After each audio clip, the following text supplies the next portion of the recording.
بسم الله الرحمن الرحيم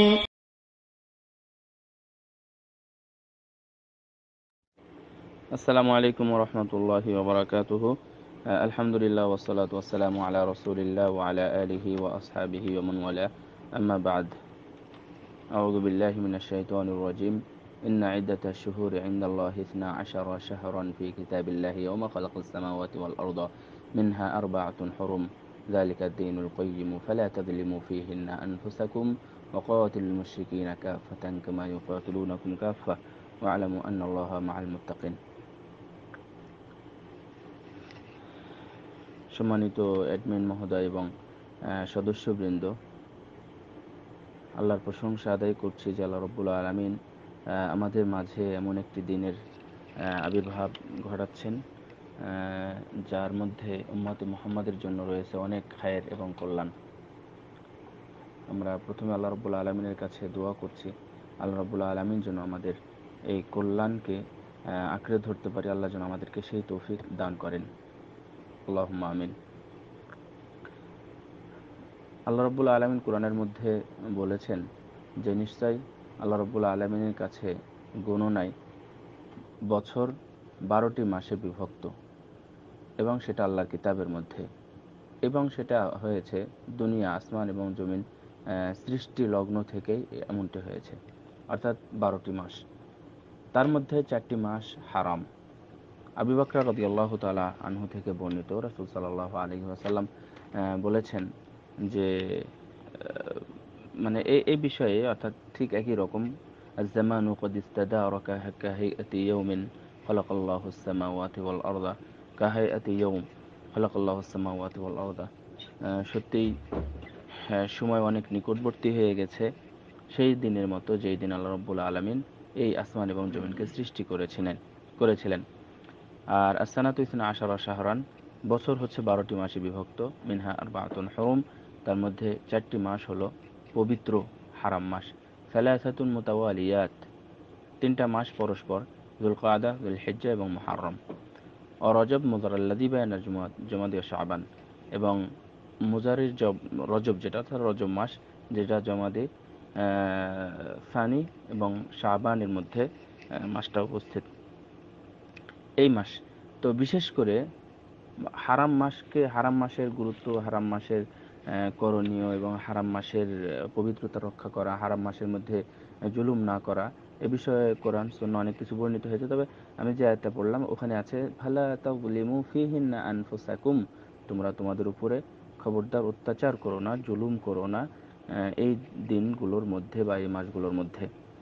তো এটা হচ্ছে আমাদের প্রথম করণীয়, যে আমরা অন্তত জুলুম করব না। জুলুম বলতে আপনারা বুঝেন সেটা আমার নিজের উপরে জুলুম হতে পারে, আমার ওয়াইফের উপরে জুলুম হতে পারে, স্বামীর উপরে জুলুম হতে পারে, এলাকাবাসীর উপরে, অথবা জমি জাতি নিয়ে, যে কোনো কিছু নিয়ে জুলুম হতে পারে। আল্লাহ রাব্বুল আলামিন যেন আমাদের এই ধরনের জুলুম থেকে হেফাজত করেন, রক্ষা করেন। জালেম আও মাজলুম, সেটা জালেমই হয় অথবা মাজলুমই হয় না কেন, আল্লাহ যেন আমাদেরকে এদিক থেকে হেফাজত করেন।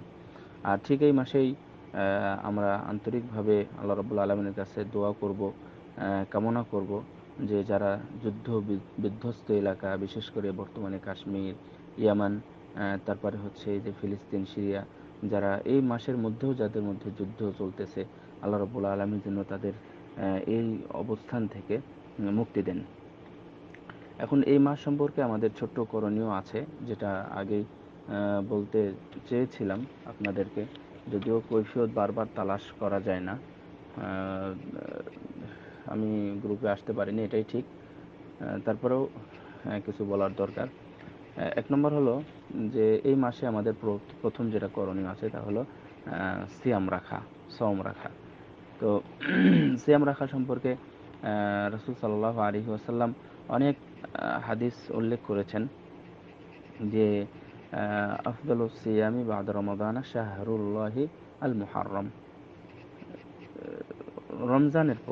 রমজানের পরে আল্লাহ রাব্বুল আলামিনের কাছে প্রিয় এবং উত্তম সিয়াম হলো আল্লাহর মুহররমের সিয়াম। এই দেখেন আল্লাহর কথাটা উল্লেখ আছে, অর্থাৎ রমজানের পর আল্লাহর মাস মুহররমের রোজাটাই হলো শ্রেষ্ঠ। মুহররমের মাসের যে সিয়ামটা হয় এটা হচ্ছে শ্রেষ্ঠ। তো এটা যেহেতু আমরা এ পর্যন্ত থাকবো যে রাসূল সাল্লাল্লাহু আলাইহি ওয়াসাল্লাম বলেছেন শ্রেষ্ঠ, আমরা কোনো ব্যাখ্যা ছাড়াই এর উপরে থাকবো শ্রেষ্ঠ। এবং আরও অনেক হাদিস এসেছে যে ইবনে আব্বাস রাদিয়াল্লাহু তাআলা যে হাদিসটা বললাম, হাদিসটা সহিহ মুসলিমের। ইবনে আব্বাস রাদিয়াল্লাহু তাআলা আনহুর একটা হাদিস, এটাও সহিহ বুখারীর হাদিস। আব্দুল্লাহ ইবনে আব্বাস বলছেন রাসূল সাল্লাল্লাহু আলাইহি ওয়াসাল্লামকে রমজান এবং আশুরার যেরূপ গুরুত্বের সঙ্গে রোজা রাখতে দেখেছি অন্য সময় তা দেখিনি। অর্থাৎ এটা একটা গুরুত্বপূর্ণ সিয়াম, গুরুত্বপূর্ণ সিয়াম। ইমাম নববী রাহিমাহুল্লাহ উনি এই যে আল্লাহর মাস যে কথাটা উল্লেখ করেছেন রাসূল সাল্লাল্লাহু আলাইহি ওয়াসাল্লাম, এই আল্লাহর মাসের বলার কারণে, আল্লাহর মাস এই কথাটা বলার কারণে মুহররমের মানে গুরুত্ব এবং মর্যাদা, তার মান অনেক বাড়িয়ে দিয়েছেন রাসূল সাল্লাল্লাহু আলাইহি ওয়াসাল্লাম এবং আল্লাহ রাব্বুল আলামিনের কাছেও। তো এখানে যে সিয়ামের কথা এতক্ষণ ধরে বললাম, তো এই সিয়ামের একটা ফজিলত আছে। রাসূল সাল্লাল্লাহু আলাইহি ওয়াসাল্লাম বলছেন, ইন্নী আহতাসিবু আলাল্লাহি আন ইউকাফিরা সানাতাল, অর্থাৎ সিয়ামু ইয়াউমি আশুরা ইন্নী আহতাসিবু আলাল্লাহি আন ইউকাফিরা সানাতাল্লাতী ক্বাবলা। আমি আশা করছি, অর্থাৎ রাসূল সাল্লাল্লাহু আলাইহি ওয়াসাল্লাম আশা মানে কি, রাসূল সাল্লাল্লাহু আলাইহি ওয়াসাল্লামের তাকিদ যে কেউ যদি আশুরার সিয়াম পালন করে তাহলে তার পূর্বের এক বছরের গুনাহ আল্লাহ রাব্বুল আলামিন ক্ষমা করে দিবেন। আল্লাহু আকবার। আবার বলি, কেউ যদি আশুরার সিয়ামটা পালন করে তাহলে তার পূর্বের এক বছরের গুনাহ আল্লাহ রাব্বুল আলামিন মাফ করে দিবেন। শেখ সালেহ আল মুনাজ্জিদ উনি রাহিমাহুল্লাহ উনি বলেছেন, ওয়াহাদা ফাদলুল্লাহি আলাইনা আন্না আ'তানা বিসিয়ামি ইয়াউমিন ওয়াহিদিন তাকফিরু যুনুব তাকফিরু যুনুবা সানাতিন কামিলা। আল্লাহু যুল ফজলিল আযীম। শেখ সালেহ আল মুনাজ্জিদ উনি বলছেন, আল্লাহু আকবার, এটা আমাদের জন্য কত বড় পাওয়া যে শুধুমাত্র একটা দিন, মাত্র একদিন বা 2 দিন এই সিয়াম পালনের মাধ্যমে পুরো এক বছরের গুনাহ আল্লাহ রাব্বুল আলামিন আমাদের ক্ষমা করে দিবেন। আল্লাহু যুল ফজলিল আযীম। সত্যি আল্লাহ হলেন অনেক বড় মহান দাতা। তো এটা পাওয়ার জন্য আমরা সবাই চাই, কে না গুনাহগার, কে বা গুনাহ করেনি দুনিয়াতে। আমরা সবাই চাই যে আমাদের গুনাহগুলো মাফ হয়ে যাক, আমাদের গুনাহগুলো সব মুছে যাক, আমরা যেন নিষ্কলুষ শিশু সন্তানের মতো থাকি।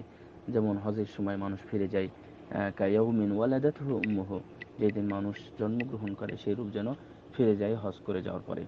তো এটা আমরা অবশ্যই সবাই রাখার চেষ্টা করব। আর রাসূলুল্লাহ সাল্লাল্লাহু আলাইহি ওয়াসাল্লাম যেহেতু মর্যাদার কথাও বলেছেন, আর সিয়াম সম্পর্কে আরও একটা ছোট কথা বলবো। রাসূলুল্লাহ সাল্লাল্লাহু আলাইহি ওয়াসাল্লাম বলেছেন যে মান সামা ইয়াওমান ফি সাবিলিল্লাহ বা'আদাল্লাহু ওয়াজহাহু আনিন নারি ৭০ খরিফান।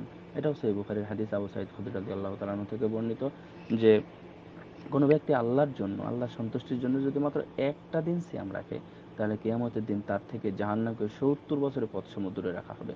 এবং সহিহ বুখারীর আরেকটি বর্ণনায় এসেছে যে মাঝখানে একটি খন্দক তৈরি করা হবে, একটা খাদ, একটা খাড়ি তৈরি করা হবে, যার রাস্তা হবে, অর্থাৎ এটা পার হতে লাগবে ১০০ বছর।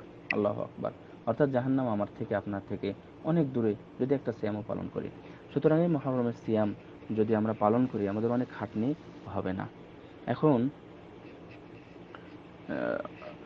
আশুরার দিন কখন সিয়াম রাখতে হবে, এমন প্রশ্নের জবাবে রাসূল সাল্লাল্লাহু আলাইহি ওয়াসাল্লাম, এটা তিরমিজির হাদিসটা এসেছে ৭৫৫ নম্বর হাদিস এবং হাদিসটা সহিহ।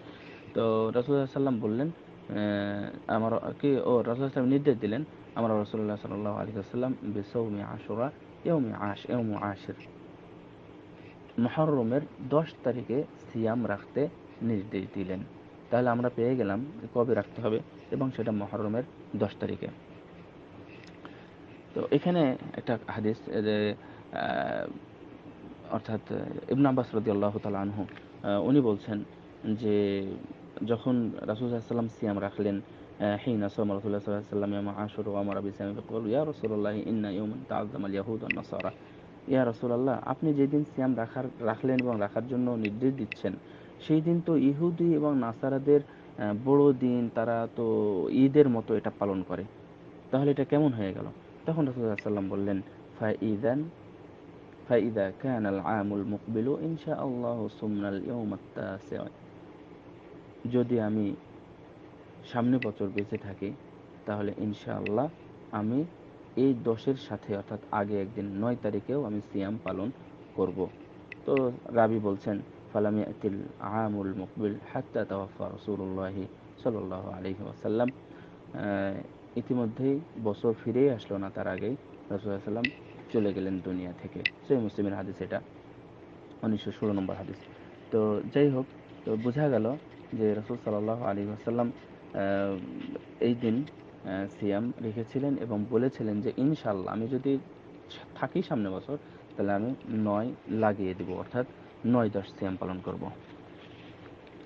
এখন অন্য একটা হাদিসে আসছে, রাসূল সাল্লাল্লাহু আলাইহি ওয়াসাল্লাম বলছেন তোমরা আশুরার সিয়াম রাখো এবং ইহুদিদের সাদৃশ্য পরিত্যাগ করে আশুরার আগে বা পরে আর একদিন সিয়াম রাখো।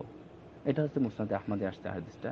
আবার বলি যে তোমরা আশুরার সিয়াম রাখো, কিন্তু ইহুদি নাসারাদের, এখানে অবশ্য হাদিসে ইহুদি শব্দটাই আছে শুধু, ইহুদিদের সাদৃশ্য পরিত্যাগ করার জন্য তোমরা একদিন আগে অথবা একদিন পরে সিয়াম রাখো, সিয়াম রাখো।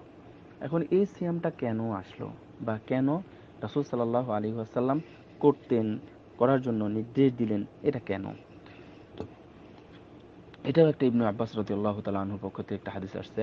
উনি বলছেন যে রাসূল সাল্লাল্লাহু আলাইহি ওয়াসাল্লাম যখন মক্কা থেকে মদিনায় হিজরত করে আসলেন, তখন ফারাআ ইয়াহুদিয়া তাসুমু ইয়াউমা আশুরা, এই 10 তারিখে সিয়াম রাখে। তো তাকে জিজ্ঞাসা করা হলো, অর্থাৎ রাসূল সাল্লাল্লাহু আলাইহি ওয়াসাল্লাম তাদেরকে জিজ্ঞাসা করলেন, আচ্ছা কি ব্যাপার, কিসের সিয়াম রাখো তোমরা? তখন তারা বলল, হাযা ইয়াউমুন সালিহুন, হাযা ইয়াউমুন নাজ্জাল্লাহু বানি ইসরাঈলা মিন আদুওয়িহিম ফাসামাহু মূসা। তো বললেন যে আসলে এটা হচ্ছে মহান দিন, এটা হচ্ছে মহান দিন, যেই দিনে আল্লাহ রাব্বুল আলামিন তার বানী ইসরাইলকে, অর্থাৎ বানী ইসরাইলদেরকে তার শত্রুদের থেকে উনি নাজাত দিয়েছিলেন, মুক্তি দিয়েছিলেন, তাদের থেকে মুক্ত করেছিলেন। আর এর শুকরিয়া স্বরূপ মুসা আলাইহিস সালাম সিয়াম রেখেছিলেন। রাসূল সাল্লাল্লাহু আলাইহি ওয়াসাল্লাম বললেন যে হায়রে, ফা আনা আহাক্কু বিমূসা মিনকুম, আরে মুসার ব্যাপারে সিয়াম রাখার ব্যাপারে, মুসার ব্যাপারে সিয়াম রাখতে তো আমি বেশি হকদার তোমাদের চাইতে। রাসূল সাল্লাল্লাহু আলাইহি ওয়াসাল্লাম তারপরে সিয়াম রাখলেন এবং সিয়াম রাখার নির্দেশও দিলেন। এটা সহিহ বুখারীতে এসেছে।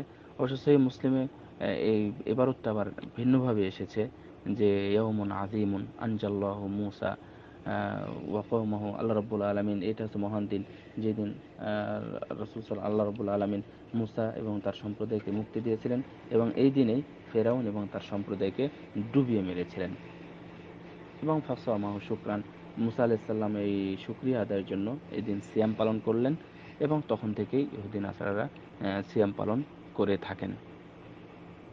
তো এটা হচ্ছে স্পষ্ট কথা। সুতরাং আমরাও সিয়াম পালন করব, সিয়ামের ফজিলত আমরা শুনে নিলাম। তো 10 তারিখ কবে হচ্ছে? 10 তারিখ হয় মঙ্গলবার, আগামী মঙ্গলবার। কাল সোমবার, তারপরের দিন মঙ্গলবারের দিন হয়। মঙ্গলবারের দিন সিয়াম রাখতে হয়। কিন্তু রাসূলুল্লাহ সাল্লাল্লাহু আলাইহি ওয়াসাল্লামের যে হাদিসটা আমি আপনাদেরকে শোনালাম সহিহ মুসলিমের, যে আমি যদি বেঁচে থাকি তাহলে 9 তারিখ, এখান থেকে সবাই 9 তারিখকেই পছন্দ করেছেন। বিশেষ করে ইমাম শাফি, ইমাম আহমদ বিন হাম্বল, ইসহাক ইবনে রাহওয়াই, তারপরে হচ্ছে আরও ইয়াহয়া ইবনে মাইন সহ আরও অনেক ইমামগণ উল্লেখ করেছেন যে উত্তম হলো 9 এবং 10 সিয়াম পালন করা। কেননা রাসূলুল্লাহ সাল্লাল্লাহু আলাইহি ওয়াসাল্লাম নিজে ইচ্ছা করেছিলেন এবং নিয়াত করেছিলেন যে সামনের বছর বেঁচে থাকলে আমি এই দিনে সিয়াম পালন করব, অর্থাৎ 9-10 সিয়াম পালন করব। এখন শেখুল ইসলাম ইবনে তাইমিয়া রাহিমাহুল্লাহ উনি এ বিষয়ে একটা কথা বলেছেন, 9-10 নিয়ে না, শুধুমাত্র 10 তারিখে সিয়াম পালন করা সম্পর্কে, শুধুমাত্র 10 তারিখে সিয়াম পালন করা সম্পর্কে। তো ওনার ফতোয়া গ্রন্থ যেটা আছে মাজমু ফতোয়া, সেটার 5 নম্বর খণ্ডে উল্লেখ করেছেন যে সিয়াম ইয়াউমি আশুরা কাফারা সানাহ ওয়া লা ইকরাহু ইফরাদাহু বিস-সাওম। উনি বলছেন যে যেই দিন সিয়াম পালন করলে 1 বছরের গুনাহ মাফ হয়ে যায়, তো এই দিন একদিন যদি কেউ সিয়াম পালন করে, অর্থাৎ শুধুমাত্র 10 তারিখে কেউ যদি সিয়াম পালন করে, তাহলে এটা আমি অপছন্দ করি না, অর্থাৎ উনি অপছন্দ করেননি। অবশ্য এখানে আরও একজন বলেছেন, উনিও বলেছেন আশুরা লা বা'সা বিইফরাদিহি, কেউ যদি শুধুমাত্র 10 তারিখে সিয়াম রাখে তাহলে সমস্যা নেই। কিন্তু সব সম্মানিত সদস্যবৃন্দ এবং আমার দিনী ভাই ও বোনেরা, আমি আপনাদেরকে যেটা বলবো সেটা হলো রাসূল সাল্লাল্লাহু আলাইহি ওয়াসাল্লামের সুন্নাতের উপরে এবং রাসূল সাল্লাল্লাহু আলাইহি ওয়াসাল্লামের সাহাবীদের সুন্নাতের উপরে আমল করাটা অধিক শ্রেয় এবং উত্তম। হ্যাঁ, কোনো কারণে যদি কেউ 9 তারিখে সোমবারের দিন রাখতে না পারেন, এটা কিন্তু আমি আরব কান্ট্রির দিকে লক্ষ্য করে বলছি, কিন্তু যারা বাংলাদেশে আছেন তাদের 10 তারিখ হবে হচ্ছে মঙ্গলবার এবং বুধবার, অর্থাৎ 9-10। আর 9-10 এই সৌদি আরব কান্ট্রি বা এদিকে এখান থেকে পশ্চিম দিকে যারা, তাদের হবে হচ্ছে সোমবার মঙ্গলবার, সোমবার মঙ্গলবার 9-10 তারিখ হবে। সো আপনারা সবাই এই দিনটাকে খেয়াল রেখে সিয়াম রাখার চেষ্টা করবেন। আমি শুধুমাত্র আপনাদের উৎসাহ দেওয়ার জন্য বলবো, অন্য কোনো কারণে না।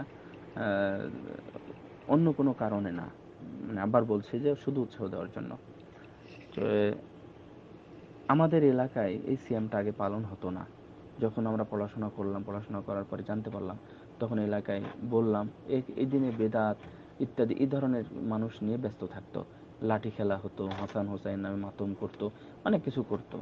মানে যারা সুন্নি মুসলিম তারাও করতো, মানে জানতো না তাই। তো এর পরবর্তীতে বলার কারণে এখন আলহামদুলিল্লাহ আমার জানা মতে যারা রমজানের সিয়াম পালন করে তারা সবাই 100%ই এই সিয়ামটা পালন করে।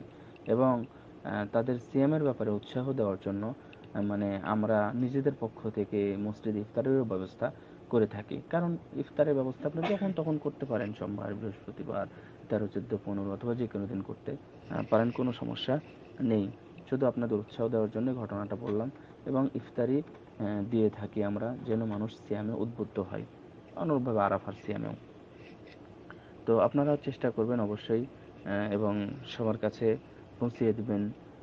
1 টাকা অথবা 2 টাকা খরচ করে আপনার ভাই, আপনার বোন, আপনার চাচা, আপনার শ্বশুর শাশুড়ি, আপনার আত্মীয় স্বজন, ফুফা ফুফি, বা যারা যে এমন এলাকায় আপনার ফুফাতো বোন, মামাতো বোন, খালাতো বোনের বিয়ে হয়েছে, মানে তারা এইসব বিষয়ে মানে কোনো কিছু খোঁজ রাখে না, আপনি আপনার ওয়াইফকে বলেন অথবা আপনি ফোন দিয়ে তাদেরকে জানান যে একটা সিএমের ফজিলত এরকম, সুতরাং তোমরা সেদিন সিএম পালন করো, যেটা আমরা করার চেষ্টা করি।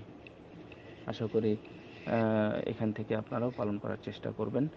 আল্লাহ যেন আমাদের সবাইকে তৌফিক দান করেন, সুন্দরভাবে সুস্থভাবে যেন আমরা সিয়াম পালন করতে পারি।